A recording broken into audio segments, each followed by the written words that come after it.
Marigny, mon village, au cœur du bocage manchois.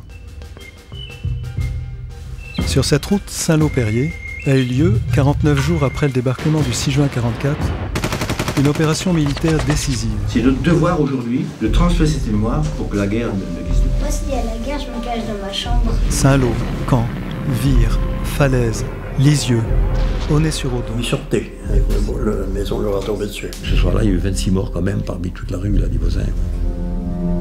C'était les fameux Das Reich, c'est-à-dire les SS qui venaient de retour sur Gland. On a vu Jean-Gabriel passer en hurlant.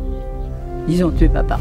Et il y a un Allemand qui me dit « Je préférais 3 jours à Stalingrad qu'1 jour à La Chapelle ». On avait la tranchée, plus un petit accroc. Et on avait couvert cette tranchée avec des fagots, de la terre, des fagots, de la terre et des fagots.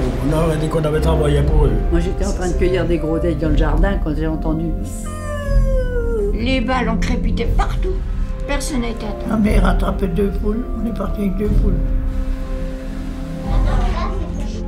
Qui veut devenir boulanger là? Il y a les 2 chevaux, on l'a emmené parce que nous, il nous les fallait. Et les 3 vaches, il a fallu qu'ils fassent la route à pied.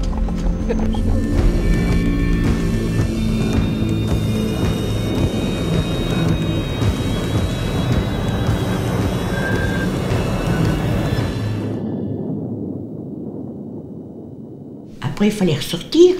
Les portes étaient coincées, les boulements, tout. On a réussi à les faire sortir en avant et à se rendre. Ça a vraiment été un sentiment de soulagement. C'est égoïste de dire ça, parce que c'est soulagement pour nous, mais ça continuait pour les autres. C'est drôle comme on perd la mémoire. Ça m'énerve parce que j'avais une bonne mémoire, puis maintenant j'ai du mal à trouver. J'ai décidé de provoquer la grande histoire, celle qui se nourrit de nos petites histoires d'hommes et de femmes, toutes uniques et mêlées comme les pièces d'un puzzle. En cherchant à connaître mon grand-père, j'allais découvrir la version normande de l'histoire.